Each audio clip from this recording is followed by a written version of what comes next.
everyone, welcome back to my channel. If you're new here, I'm Courtney Ryan, and today I'm going to be doing a little subscriber Q&A. So I haven't done one of these in a very long time, so I figured it was fitting. I had you guys submit questions to me on my Instagram account, so I'm going to be going through some of those and answering them for you guys. So I try to choose questions that I think will be helpful for a lot of you. Sometimes I'll throw in a couple questions that you guys have about me, just so you guys can get to know me a little bit more, but I really try to choose questions that I know will benefit a lot of you or the majority of you. So let's get started. So number one, we have, what are the best facial products for men? So this one's a little bit tricky because it's going to depend a little bit more on your skin type.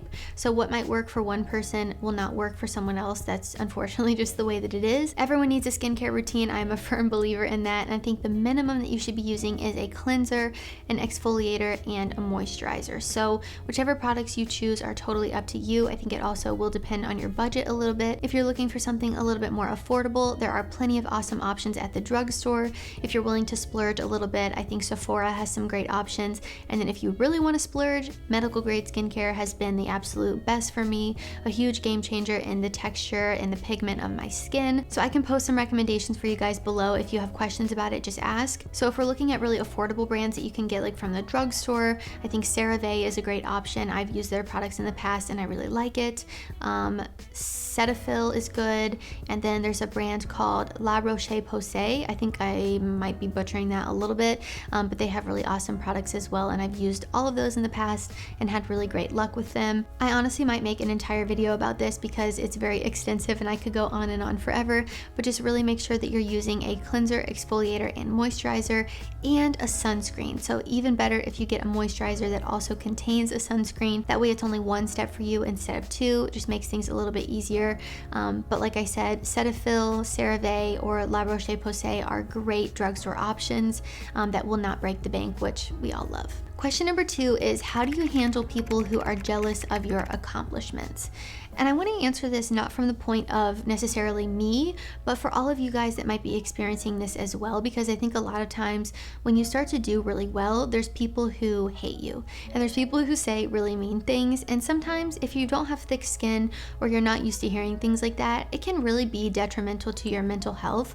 But I want you guys to understand that anytime anyone says anything bad about you, for the most part, it is just them projecting their insecurities onto you, and you're doing better than them. There is never someone hating on you or jealous of you that is ever doing better than you. So the best advice I can give is to not listen to a word that they say and understand that if you have haters, you're probably doing something right. I mean, let's be honest. Have you ever seen anyone happy or successful leave a mean, nasty, or hateful comment on a video or someone's photo or DM on Instagram? No, it's always people who are miserable and sad and pitiful. So it is what it is, but I will never be one of those people. I will die happy knowing that I was not jealous of someone else, that I was not mean or hateful towards someone else because they succeeded or were successful at something that I was not. There is plenty of wealth, beauty, and success to go around for everyone, and one person's success does not diminish yours, so I think that is the most important thing to keep in mind. Question number three, what is your opinion on dating girls with a high body count, like 20 or over by 20 years old? Everyone is in charge of their body and the decisions that they make, so I'm not here to judge someone else for what they decide to do with their body. Would I do it? Absolutely not. I have never had a one-night stand. I've never been a hookup type girl. It's just not me. Intimacy is a very special, important thing in my life, and I don't just give that away to anybody. It's really about looking at your morals and values and being with someone whose morals and values align with yours. So if you're someone who, is saving sex for marriage or who really values an intimate relationship, then you might not want to date someone who has been with a ton of people because it's going to make you upset. So I don't necessarily think that you should judge a person so harshly on their past, because I think that people can change. But if that's really important to you and it's a non-negotiable, then don't bend on that. We all have deal breakers. We all have things that are non-negotiables, and I think it's important to go into a relationship or talking to someone knowing what your deal breakers and what your non-negotiables are, and if that's one of them, that's fine. Number four, how do you move on after you've been hurt? Cheating, lies, and manipulation. So I think a lot of us have been here at some point. I know that I have been cheated on a couple times. I've been lied to, manipulated. the whole 9 yards, you name it, I've probably been there. But I think the most important thing you can take away from it is that it doesn't necessarily have anything to do with you, but more so that other person. And just because one person did that to you does not mean that someone else is going to do it to you too. So I think a lot of times people go through those things and then they look at everything else very negatively. They look at all relationships in this horrible light, like everyone is going to treat them like crap.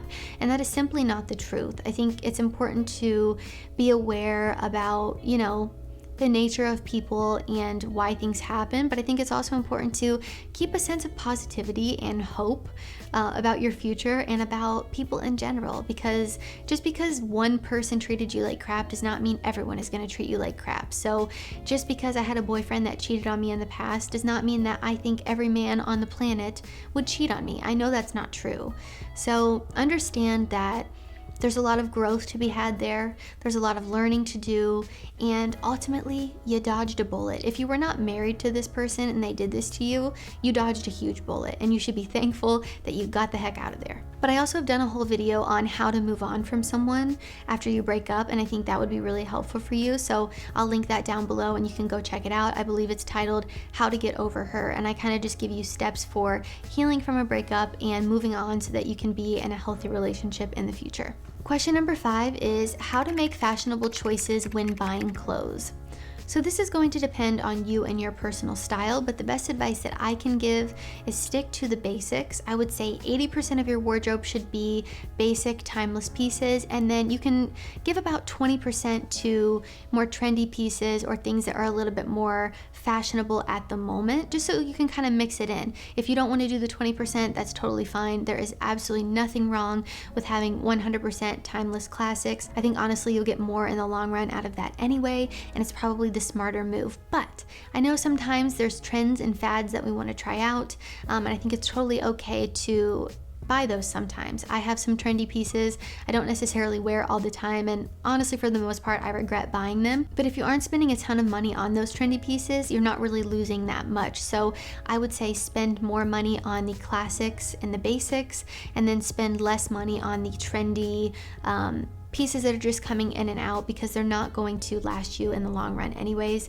so there's no point in spending a ton of money on them. Next question, thoughts on long distance relationships. I feel like I can speak about this one on an expert level because I have been in a long distance relationship, and I have to say it was one of the worst experiences of my life, and I would never do it again. Not saying your experience is going to be the same, but I'm just being transparent when I tell you I did not have a good experience, but that was because I was with someone who was cheating on me and lying to me. So I think communication and expectations are very important if you're going into something that you know is going to be long distance. A long distance relationship absolutely has to have amazing communication and clear expectations, and make sure that you guys are on the same page about, the expectations of the relationship. So even though my experience wasn't that great, I know that long distance has worked for people in the past. I know people who have done long distance for a short period of time, and it was totally fine. So it really depends on you and the person that you're with, and making sure that you have really great communication and clear expectations about what you both want from the relationship. So I think those are the two most important things, but it is hard. It is very difficult. Relationships are hard enough, but especially when you add, X number of miles between it. So I'm not gonna lie to you guys and say that a long distance relationship is easy peasy, because it's not. It was one of the hardest things I ever did, and like I said, it was an awful experience for me, and I would never do it again. But that doesn't mean that your experience won't look different. So at the end of the day, it really just boils down to you, the person you're with, and if you wanna make it work or not. If you do, it can work out great. If you don't, then it won't. So it's really as simple as that. But I did not have a great experience with it, like I said, and I would not do it again. Next question, anything exciting happening in July in your life or YouTube? So something really exciting that I shared on my Instagram, but I haven't really done a ton of follow-up on. I am moving actually tomorrow. So actually filming this right now will be the last time I film in my current set. I don't know what my next set will look like in my new apartment. I'm not moving anywhere crazy different, no drastic change, just a different part of Cleveland. But as you all know, moving is stressful. If you've moved in the past, you can probably totally understand what I'm saying. So I'm filming today, but I'm really thinking about all the things I need to get done, and I just started packing yesterday. So I'm normally not a procrastinator, but I really waited until the last minute and kind of dropped the ball. I would recommend not doing that in the future. If you're someone who is moving soon, definitely get a head start and move early, because I'm very stressed out and frazzled filming today. I keep messing up. I'm I'm just a mess. I'm all over the place. So that's exciting, moving into my new apartment tomorrow and Wednesday. Other than that, not really. I'm planning on doing a live stream in July, so I'll be posting about that in the future here to make sure that you guys know exactly when it will be, what day and what time. But that will be my first live stream I've ever done, so I'm really excited about that. But other than that, no, not really. Just enjoying the sunshine in Cleveland that only lasts 3 months of the year. So really soaking up all of my time outside because I know I'm gonna have to hibernate soon. So nothing really exciting other than that, but yeah, just enjoying the summer. Question number 10, how to overcome the feeling of not fitting in with the ideal male standard of attractiveness. Sadly, I think that social media has created such an unrealistic beauty standard for men and women. This is something that I have struggled with in the past, so I totally get it. You know, the media and society says that you need to look a certain way, and if you don't look that way, then you're not considered attractive. And it's a lot of pressure, and it's very difficult, especially if you have social media accounts and you're constantly scrolling through beautiful, perfect people, or people that you think are perfect and beautiful that look nothing like they do in real life. And I'm not trying to bash anybody or put anybody down, but it is very frustrating. You know, not all of us have won the genetic lottery, and you kind of have to just work with what you've got. And if you're constantly focusing on, well, I'm not this, or I'm not that, or I'm not good enough, your mindset becomes your reality. And I think it's important to kind of shift that. And, you know, even if you don't feel the best about yourself or you feel like you could be better, you kind of have to shift how you talk to yourself and how you think about yourself. So, I don't know, have you ever taken a photo of yourself and you just instantly see all the negative things or the things that you don't like? I have totally done that in the past, and it has destroyed me. So now anytime I take a photo of myself, I try to find 3 things I like about myself in the photo, even if it's a bad photo, just so that I can say some positive things about myself too, because everyone has insecurities. We all have things that we don't feel the best about, or we feel like we wish we looked like this or that, or whatever it is. We all struggle with this, and I think it's important to understand that you're not alone in feeling this way. It's just unrealistic that we all need to look a certain way, and I think there are things you can do to make yourself more attractive. Have good grooming habits, take care of yourself, eat good food, work out, go to the gym, go for a run. Whatever it is, there are things that you can do to make yourself more attractive. But you know, you might not look like the most attractive guy on the planet because you weren't born with the best bone structure or perfect teeth, and that's okay. So focus on the things that you can change rather than the things that you cannot change. So I think that's a good first step. Instead of hyper fixating on things that you know you can't change about yourself, you have to let it go. You have to move on and accept that you don't look like that, and that's okay. You are you, and that is what makes you special, and you don't need to look like a cookie cutter version of every other guy on the planet. Of course, there are things you can do to make yourself more attractive, but there are some things that just make you you, and that's okay. You don't have to look like every other guy. Next question is brief explanation of your experience working a 9-to-5. Well, my experience working a 9-to-5 was completely miserable. I was the unhappiest I've ever been in my entire life, if I'm being totally transparent with you. It just was not for me. And I'm not going to sit here and bash every 9-to-5 in the world, because I know some people out there would be so thankful and feel so lucky to be working a 9-to-5 job. At the end of the day, it just wasn't for me. I am much happier doing what I'm doing now than what I was doing before. I was always tired. I was sluggish. I was sad. I was just all the bad things, and now I am so happy. Seriously, this is my dream job, and I really could not be happier.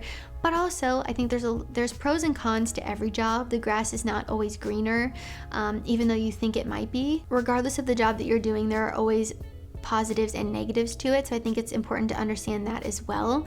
I think a lot of people would not be happy doing the job that I'm doing, because it's a lot of work, a lot of sacrifice, a lot of my weekends spent working, but I wouldn't trade it for the world, and I love it. So there's also a lot of people that would be so happy to be working a 9-to-5 and love the financial reliability and security, health benefits, routine, all that good stuff that comes along with a 9-to-5. For me, the negatives outweighed the positives of a 9-to-5, and I am just much happier doing what I'm doing now.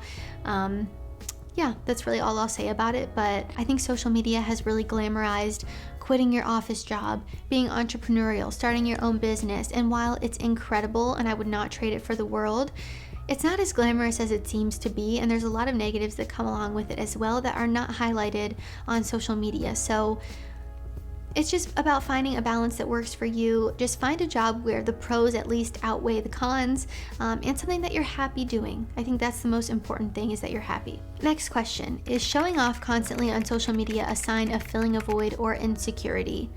I would say yes. If you constantly feel the need to show off everything you have or brag about it, I think it's okay to want nice things and to want people to see that you have nice things, but it's a different story when it becomes a point where you're just showing off to get other people's validation or approval.